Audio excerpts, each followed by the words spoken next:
મિત્રો આજે આપણે ગણિતની શાખા ભૂમિતિની અંદર પ્રકરણ 5 યુક્લિડની ભૂમિતિનો પરિચય વિશે અભ્યાસ કરીશું। મિત્રો સૌપ્રથમ આપણે જાણીએ કે ભૂમિતિનો ઉદ્ભવ કેવી રીતે થયો। તો ભૂમિતિને અંગ્રેજીમાં જીઓમેટ્રી કહે છે। જીઓમેટ્રી શબ્દ બે ગ્રીક સંયોજનોથી બનેલો છે। એક છે જીઓમેટ્રી બરાબર જીઓ વત્તા મેટ્રી। જીઓમેટ્રીનો અર્થ ભૂમિતિ, જીઓનો અર્થ પૃથ્વી અને મેટ્રીનો અર્થ માપ થાય। એટલે કે જમીનના માપનની જરૂરિયાતમાંથી ભૂમિતિનો ઉદ્ભવ થયો। ઈસવીસન પૂર્વે 3000માં ભારતીય ઉપખંડ હડપ્પા અને મોહેંજો-દડો વગેરેના ખોદકામ વખતે બાંધકામમાં ઉપયોગમાં લેવાતી ઈંટોની લંબાઈ, પહોળાઈ અને ઊંચાઈનો ગુણોત્તર 4:2:1 હતો અને રસ્તાઓ એકબીજાને સમાંતર, મકાનના ઓરડાઓ જુદા જુદા આકાર તથા ભૂગર્ભની ગટર વ્યવસ્થામાં ભૂમિતિનો વ્યાપક ઉપયોગ થયો। પ્રાચીન ભારતમાં ઈસવીસન પૂર્વે 800 થી 500 સુલબા સૂત્રએ ભૌમિતિક રચના માટે મહત્વપૂર્ણ ગ્રંથ હતો। એટલે કે તે સમયની અંદર સુલબા સૂત્રનો ઉપયોગ થયો। હવે શ્રીયંત્ર એ અંદરો અંદર ગૂંથાયેલા 9 સમદ્વિભુજ ત્રિકોણોનું સંયોજન છે। આ ત્રિકોણો ચોક્કસ રીતે ગોઠવાયેલા છે, જેથી 43 જેટલા ઉપત્રિકોણો બને છે। બેબીલોન અને ઇજિપ્તવાસીઓએ ભૂમિતિનો ઉપયોગ કર્યો। આ ભૂમિતિનો ઉપયોગ વ્યવહારિક એટલે કે ઉપયોજન અને પ્રાયોગિક કાર્યો માટે જ કર્યો હતો। ગ્રીક ગણિત શાસ્ત્રી થેલ્સ સૌ પ્રથમ ભૂમિતિ શબ્દનો પ્રયોગ કર્યો। એટલે એમ કહેવાય કે થેલ્સે સૌ પ્રથમ ભૂમિતિ શબ્દનો ઉપયોગ કરેલો। તેમણે એક વિધાન આપેલું હતું કે વર્તુળ તેના વ્યાસ દ્વારા 2 સરખા ભાગમાં વહેંચાય છે। એટલે કે જો મિત્રો વર્તુળ દોરીએ આપણે અને એનો વ્યાસ દોરવામાં આવે તો વર્તુળના સરખા 2 ભાગ થાય છે। આ વિધાનની સાબિતી સૌપ્રથમ થેલ્સે આપી હતી। હવે થેલ્સનો ખ્યાતનામ વિદ્યાર્થી આ પાયથાગોરસ હતો। એટલે પાયથાગોરસ એ થેલ્સનો સૌથી ખ્યાતનામ એટલે પ્રસિદ્ધ વિદ્યાર્થી હતો। ઈસવીસન પૂર્વે 572 તેમણે અને સાથીઓએ મહદઅંશે ભૂમિતિના સિદ્ધાંતોનો વિકાસ કર્યો। યુક્લિડ ઇજિપ્તમાં એલેક્ઝાન્ડ્રિયાની શાખામાં ગણિત શિક્ષક હતા। તેમણે ઈસવીસન પૂર્વે 300 વર્ષ પહેલા તે સમય સુધી જાણીતા બધા જ જ્ઞાન એણે એકત્રિત કરેલું। યુક્લિડે ગણિતના આ જ્ઞાનને ઇલેમેન્ટ્સ નામના ગ્રંથમાં વ્યવસ્થિત કર્યું। તેમણે ઇલેમેન્ટ્સને 13 પ્રકરણોમાં વિભાજિત કર્યું। હવે આપણે મિત્રો ભણીશું યુક્લિડની વ્યાખ્યાઓ, સ્વયંસિદ્ધ સત્યો અને પૂર્વધારણાઓ। એમાં મિત્રો પહેલા જોઈએ કે અવ્યાખ્યાયિત પદો કોને કહેવાય? કે જે પદોનો અર્થ સરળતાથી એમ જ સમજી શકાય છે પરંતુ ચોક્કસ વ્યાખ્યા આપી શકાય નહીં, તેમને અવ્યાખ્યાયિત પદો કહે છે। દાખલા તરીકે બિંદુ, રેખા અને સમતલ।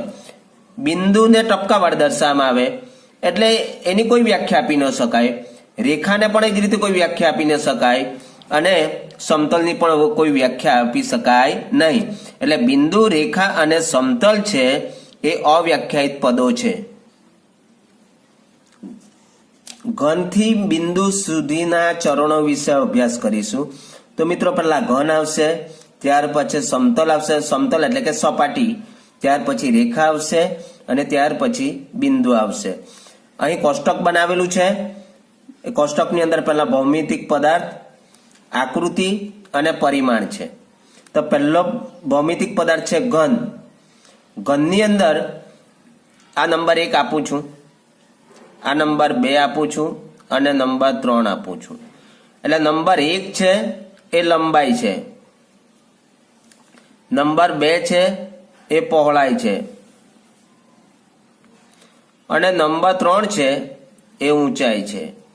એટલે એમ કહેવાય કે ઘનને 1, 2 અને 3 એટલે ઘનને 3 પરિમાણ હોય છે. હવે બીજું છે સમતલ. સમતલ એટલે કે સપાટી. અહીં મિત્રો એક લંબચોરસ બતાવેલો છે, એ લંબચોરસને આ 1 નંબર આપું છું અને એને 2 નંબર આપું છું. એટલે લંબચોરસ 1 છે એને લંબાઈ કહેવાય, એટલે 1 લંબાઈ, અને આ બીજો નંબર છે એને પહોળાઈ કહેવાય. એટલે એને 1 અને 2 પરિમાણ હોય છે, એટલે અહીંયા 2 પરિમાણ બતાવું છું. હવે રેખા છે એ પહોળાઈ વગરની લંબાઈ છે, એટલે એ રેખાને ફક્ત એક જ નંબર આવશે અને 1 નંબર આવે એટલે એને લંબાઈ છે, એને પહોળાઈ હોતી નથી. એટલે રેખાનું પરિમાણ 1 આવશે. હવે આપણે છેલ્લું લઈએ બિંદુ. તો આ બિંદુને ટપકા વડે દર્શાવવામાં આવે તો એને લંબાઈ પણ હોતી નથી અને એને પહોળાઈ પણ નથી હોતી, એટલે એનું પરિમાણ થશે 0.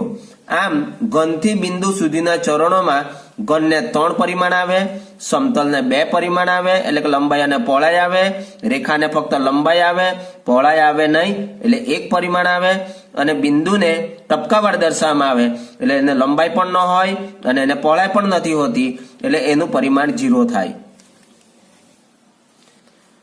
યુક્લિડની વ્યાખ્યાઓ. યુક્લિડે એલિમેન્ટ્સના પુસ્તક 1માં 23 વ્યાખ્યાઓ આપી. એમાંથી કેટલીક વ્યાખ્યાઓ નીચે આપવામાં આવી છે. એમાં પહેલી છે બિંદુને કોઈ ભાગ નથી. મિત્રો બિંદુને ટપકા વડે દર્શાવવામાં આવે છે એટલે એને લંબાઈ પણ નથી હોતી અને પહોળાઈ પણ નથી હોતી. બીજી વ્યાખ્યા છે રેખા એ પહોળાઈ વગરની લંબાઈ છે. આપણે મિત્રો એક રેખા આ રીતે દોરીએ તો એને લંબાઈ હોય છે પરંતુ પહોળાઈ હોતી નથી, એટલે રેખા એ પહોળાઈ વગરની લંબાઈ છે. ત્રીજી વ્યાખ્યા છે કે રેખાના અંતમાં બિંદુઓ હોય છે. આપણે જાણીએ છીએ કે રેખા જે બને છે ને એ બિંદુઓના સમૂહ વડે એટલે કે બિંદુઓના ગણથી બને છે, એટલે રેખાના અંતમાં બિંદુઓ હોય છે. એટલે અહીંયા આ ટપકા પહેલા બિંદુઓ મૂકી દેવાના, એટલે બિંદુઓનો ગણ, અને એમાંથી પસાર થતી આપણે એક રેખા દોરીએ તો આ જે બિંદુઓ છે એ રેખાના અંતમાં હોય છે, એટલે રેખાના અંતમાં બિંદુઓ હોય છે. જે પોતાના પર બિંદુઓની સાથે સમાન રીતે રહેલી હોય એવી રેખા એક સીધી રેખા છે. અહીં પહેલા એક રેખા દોરી દઈએ, એટલે જે પોતાના પર બિંદુઓની સાથે રહેલી હોય, આ બધા બિંદુઓ છે એના પર, આ બિંદુઓ દર્શાવવાના આ રીતે, આ બધા બિંદુઓ છે. એટલે જે પોતાના પર બિંદુઓને સાથે સમાન રીતે રહેલી એવી રેખા એ એક સીધી રેખા બને. પાંચમી વ્યાખ્યા પૃષ્ઠને માત્ર લંબાઈ અને પહોળાઈ હોય છે. અહીંયા એક લંબચોરસ દોરું, આ લંબચોરસ છે બરાબર. આ લંબચોરસની આ લંબાઈ કહેવાય અને આ લંબચોરસની પહોળાઈ છે, એટલે આને પૃષ્ઠ કહેવાય. એટલે પૃષ્ઠને માત્ર લંબાઈ અને પહોળાઈ હોય છે. પૃષ્ઠની ધાર રેખાઓ હોય છે. આ લંબચોરસ દોરું છું પાછો, આ લંબચોરસની આ એક ધાર, આ પૃષ્ઠની ધાર રેખા થઈ ગઈ. આ ધાર જુઓ તો આ ધાર પણ તમારી રેખા થાય, આ ધાર જુઓ તો આ પણ રેખા થઈ તમારી, અને આ ધાર જુઓ તો આ પણ રેખા થાય. એટલે પૃષ્ઠની ધાર રેખાઓ હોય છે. હવે જે સપાટી પોતાના પરની સીધી રેખાઓની સાથે એક સમાન રીતે રહેલ હોય તેવી સપાટી એ સમતલ છે। અહીં મિત્રો સમજવાનું છે કે અહીંયા આ એક લંબચોરસ દોરું છું, આ લંબચોરસ છે। જે સપાટી પોતાના પરની સીધી રેખાઓ આને સમાંતર રેખા બધી દોરવાની આ રીતે, આ સમાંતર રેખા।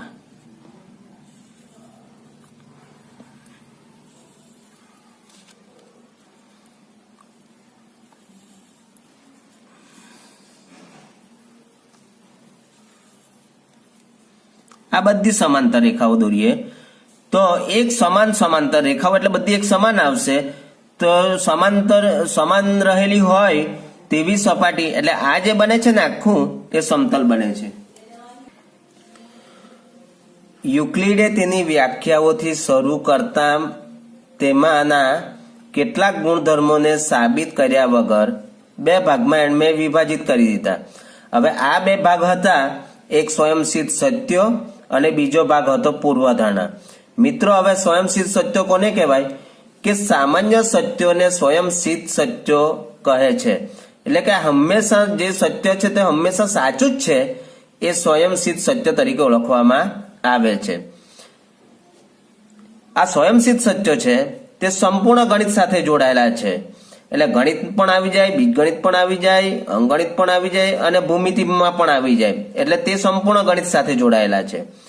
બીજો નંબર છે કે પૂર્વધારણાઓ, કે જે સ્વયંસિદ્ધ સત્યો છે જેને સાબિતી વિના સ્વીકારી લેવામાં આવે। એટલે કે સ્વયંસિદ્ધ સત્યોની કોઈ પણ સાબિતી આપવામાં આવતી નથી, એટલે સાબિતી વિના સ્વીકારી લેવામાં આવે તેને પૂર્વધારણાઓ કહે છે। હવે આ પૂર્વધારણાઓ છે તેનો શબ્દ પ્રયોગ ભૂમિતિ સાથે સંકળાયેલો છે, એટલે કે બીજગણિત અને અંકગણિત સાથે સંકળાયેલો નથી। હવે આપણે સ્વયંસિદ્ધ સત્યો વિશે અભ્યાસ કરીશું। એક વસ્તુને સમાન હોય એવી વસ્તુઓ એકબીજાને સમાન થાય। મિત્રો આ જયેશ પાસે 5 રૂપિયા છે, બરાબર, અને મિતેશ પાસે પણ 5 રૂપિયા છે, એટલે બંને પાસે રૂપિયા કેવા છે તો સરખા છે, એટલે આ બંને વસ્તુઓ એકબીજીને સમાન થાય। એટલે કે 5 બરાબર 5, એટલે પહેલું સ્વયંસિદ્ધ સત્ય છે કે એક વસ્તુને સમાન હોય તેવી વસ્તુઓ એકબીજીને સમાન થાય। હવે બીજું છે કે સરખામાં સરખું ઉમેરીએ તો સરવાળા સરખા થાય। આ મિત્રો 5 રૂપિયાનો સિક્કો છે, આ પણ 5 રૂપિયાનો સિક્કો છે, એટલે અહીંયા લખું છું કે 5 બરાબર 5। હવે એની અંદર હું આ બાજુ 2 રૂપિયા ઉમેરું, આ બાજુ પણ 2 રૂપિયા ઉમેરું, એટલે કે સરખામાં સરખું ઉમેરીએ તો સરવાળા સરખા થાય।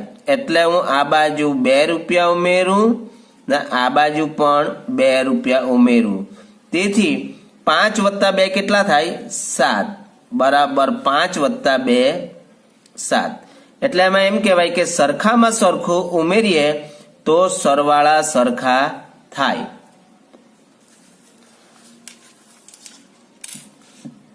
ત્રીજું સ્વયંસિદ્ધ સત્ય છે કે સરખામાંથી સરખા બાદ કરીએ તો બાદ બાકી સરખી રહે। અહીં અને આ 2 રૂપિયાનો સિક્કો છે, આ 2 રૂપિયાનો સિક્કો છે, એટલે 5 વત્તા 2 બરાબર અહીંયા કુલ કેટલા થશે આ 7, બરાબર 5 વત્તા 2 બરાબર 7। એટલે સરખામાંથી સરખા બાદ કરીએ તો બાદ બાકી સરખી રહે। હવે આ 5 માંથી આ 7 રૂપિયામાંથી હું 2 રૂપિયાનો સિક્કો ઉઠાવી લઉં એટલે -2 કરું, આ બાજુ પણ 7 રૂપિયામાંથી 2 રૂપિયાનો સિક્કો ઉઠાવી લઉં એટલે -2 કરું, તો 7 માંથી 2 ગયા તો 5 રહી અને 7 માંથી 2 ગયા તો 5 રહી। તેથી 5 બરાબર 5 એટલે સરખામાંથી સરખા બાદ કરીએ તો બાદબાકી સરખી રહે છે।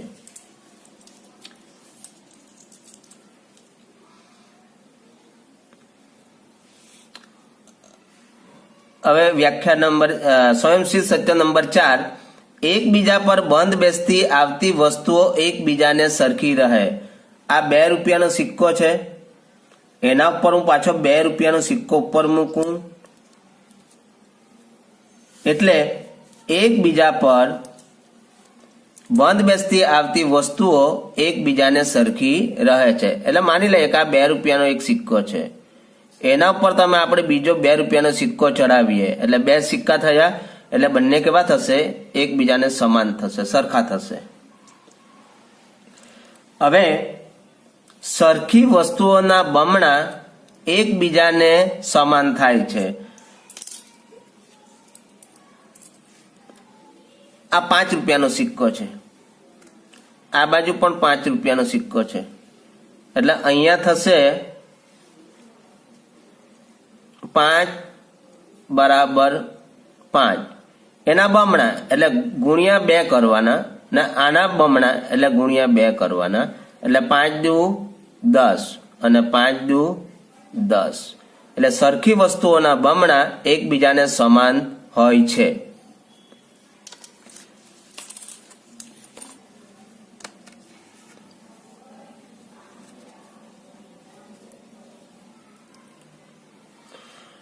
એક જ વસ્તુના અડધા એકબીજાને સમાન થાય છે। આ બાજુ 10 રૂપિયાનો સિક્કો છે તો આ બાજુ પણ 10 રૂપિયાનો સિક્કો છે। હવે એક જ વસ્તુના અડધા એટલે એને 2 વડે ભાગો, આ બાજુ પણ 2 વડે ભાગવાનું છે, બરાબર? એટલે એક જ વસ્તુના અડધા એકબીજાને સમાન થાય છે, એટલે 10 ભાગ્યા 2 એટલે 5 કરો બરાબર 10 ભાગ્યા એટલે 2 કરો એટલે અહીંયા 5 થશે। એટલે એક જ વસ્તુના અડધા એકબીજાને સમાન થાય છે।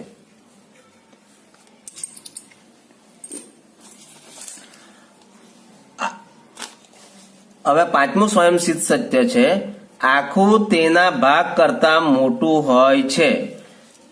મિત્રો અહીંયા 4 સેન્ટીમીટર લંબાઈ અને 4 સેન્ટીમીટર પહોળાઈનો એક ચોરસ બતાવવામાં આવેલો છે। એ એટલે કે કુલ એનું ક્ષેત્રફળ 4 ગુણ્યા 4 એટલે 16 સેમીનો વર્ગ થશે। હવે એ ચોરસ છે, એ ચોરસના 4 સરખા ભાગ કરવામાં આવે છે। તો આ જે 4, આ પહેલો ભાગ છે, આ બીજો ભાગ છે, આ ત્રીજો ભાગ છે અને આ ચોથો ભાગ છે। તો આ પહેલા ભાગનું ક્ષેત્રફળ 2 ગુણ્યા 2 એટલે 4 સેન્ટીમીટરનો વર્ગ થશે, તેવી રીતે બીજાનું પણ 4 સેન્ટીમીટરનો વર્ગ થશે, ત્રીજાનું પણ 4 સેન્ટીમીટરનો વર્ગ થશે અને ચોથાનું પણ ક્ષેત્રફળ 4 સેમીનો વર્ગ થશે।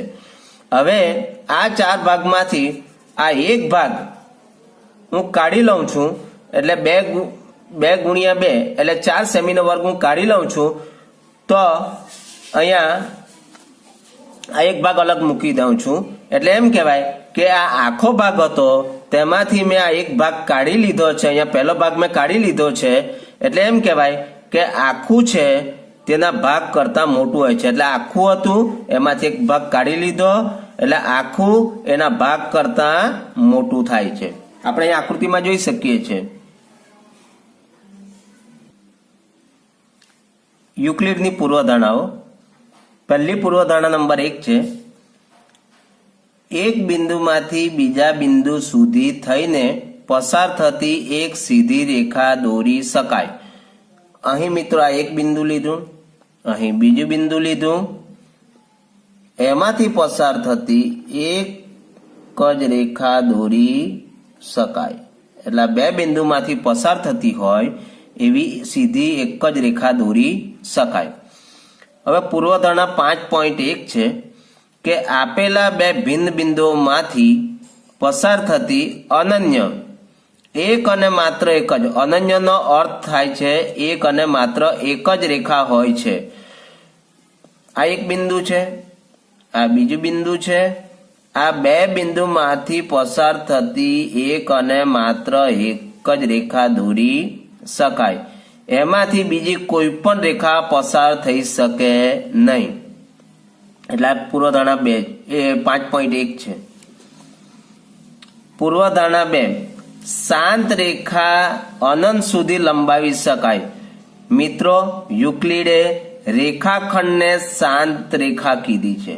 એટલે આ રેખાખંડ છે, એ રેખાખંડને શાંત રેખા કહેવાય યુક્લિડની વ્યાખ્યા પ્રમાણે. તો શાંત રેખાને અનંત સુધી લંબાવી શકાય. એટલે આ શાંત રેખાને તમે ટપકાવાળા આમ દર્શાવો તો ગમે તેટલી લંબાવી હોય તો લંબાવી શકાય. આ બાજુ પણ તમે ગમે તેટલી લંબાવી હોય તો લંબાવી શકાય. પૂર્વધારણા 3 કોઈ પણ બિંદુને કેન્દ્ર લઈ તથા કોઈ પણ લંબાઈની ત્રિજ્યા લઈ વર્તુળ રચી શકાય છે. અહીં મિત્રો અમે એક બિંદુ કેન્દ્ર તરીકે લીધું અને તેની લંબાઈ એટલે કે ત્રિજ્યાની લંબાઈ છે એ દાખલા તરીકે 2 સેન્ટીમીટર લીધી મેં. તો આ 2 સેન્ટીમીટર ત્રિજ્યા વાળું એટલે કે આ 2 સેન્ટીમીટર ત્રિજ્યા અને એને અનુલક્ષીને આપણે કોઈ પણ વર્તુળ દોરવું હોય તો આ રીતે દોરી શકાય. અથવા આ બિંદુને કેન્દ્ર તરીકે લીધું અને મારે 3 સેન્ટીમીટર ત્રિજ્યા વાળું વર્તુળ દોરવું હોય તો આ રીતે 3 સેન્ટીમીટર ત્રિજ્યા વાળું પણ વર્તુળ દોરી શકું. મારે 4 સેન્ટીમીટર વાળું દોરવું છે તો આને હું 4 સેન્ટીમીટર ત્રિજ્યા વાળું વર્તુળ પણ આ કેન્દ્ર તરીકે આ બિંદુને કેન્દ્ર તરીકે લઈને દોરી શકાય. એટલે કોઈ પણ બિંદુને કેન્દ્ર લઈ તથા કોઈ પણ લંબાઈની ત્રિજ્યા એટલે કે 2 સેન્ટીમીટર લેવી તો 2 સેન્ટીમીટર, 3 સેન્ટીમીટર લઈએ તો 3 અને 4 સેન્ટીમીટર લેવી હોય તો 4 સેન્ટીમીટર ત્રિજ્યા વાળું આ રીતે વર્તુળ રચી શકાય.